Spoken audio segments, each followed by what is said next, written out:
I was looking out towards the east stand at the DW Stadium as Wigan Athletic played.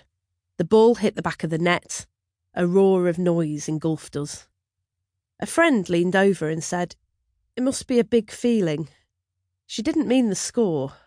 She was reminding me that many of those people cheering on the Latics, the majority perfect strangers, had put their cross on a ballot paper next to my name only a couple of weeks earlier. It is awesome, in a literal sense, to be elected, to be tasked with decisions that have the potential to shape and define people's lives, community and country. What I didn't know then is that over the next decade, those people would come to shape and define me and the things I believe in. They are the people who've built and sustained everything of value in our community, the grassroots football, rugby league and labour clubs, and the credit unions and community centres that have seen us through good times and bad. But too often they're thwarted by a system in which other people hold all the cards. My town, Wigan, is famous the world over for the way we pull together in tough times, whether in the battle we fought to save the coal mines from closure in the 1980s, or the grit, struggle and kindness of the Depression years made famous by George Orwell in The Road to Wigan Pier.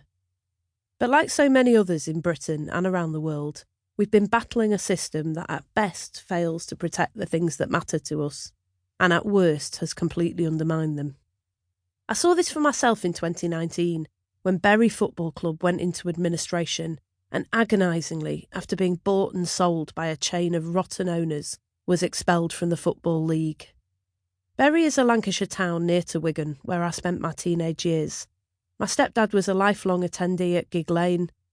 His final words to my stepbrother, when he died in a Lancashire hospice a few years ago, were, "What's the score?" Bury fans, known as Shakers, fought a spirited campaign with the help of their local MP, James Frith, but to no avail. After its collapse, those fans would gather at Gig Lane on Saturdays, unsure of where to be without the familiar drumbeat of a ritual and tradition that had belonged to them, their families and their community for over a century. 2 years later, I felt history repeating itself. I was standing on College Green outside Parliament just a few weeks into the job as Labour's shadow Foreign Secretary, when I took a phone call that would change the way I think about the world and our place in it. The Chief Executive of Wigan Athletic, Jonathan Jackson, was calling to tell me that our 89-year-strong football club, well-run, much loved, with no significant debts, and part of the social fabric of our town, had been plunged into administration. It didn't make sense. A new owner based in Hong Kong had been approved by the English Football League just days before. He had paid, it turned out, a whopping $41 million for the club, called an immediate board meeting, and put it straight into administration. In many ways, Wigan Athletic personifies the traditional football club. It's anchored in the community. Walk into any local school and you'll find coaches or players helping the kids to dream big and plan better. And for so many years, it was owned by a local benefactor whose tenure took us all the way to Wembley, defeating Man City to seize the FA Cup. It was a stuff of legend. So for fans in Wigan, it felt like the bottom was falling out of their world. For the next 9 months from the day of that phone call, we battled to save the club. Those months trying to save Wigan Athletic inspired me to write this book. It taught me to look harder at the cause of the problems so many people have to endure in Britain. The lack of good jobs, low wages and insecure work, declining high streets, frequent flooding and, of course, COVID-19. I came to see that these are problems which are felt locally, but can only be solved globally, driven by active national governments taking their cues from people in places like Wigan.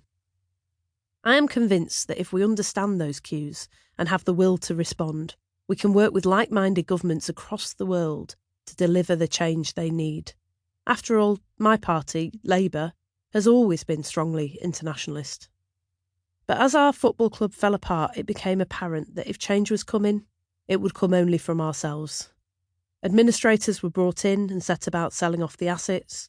We watched as players who'd been the heart and soul of the club were traded away at knockdown prices.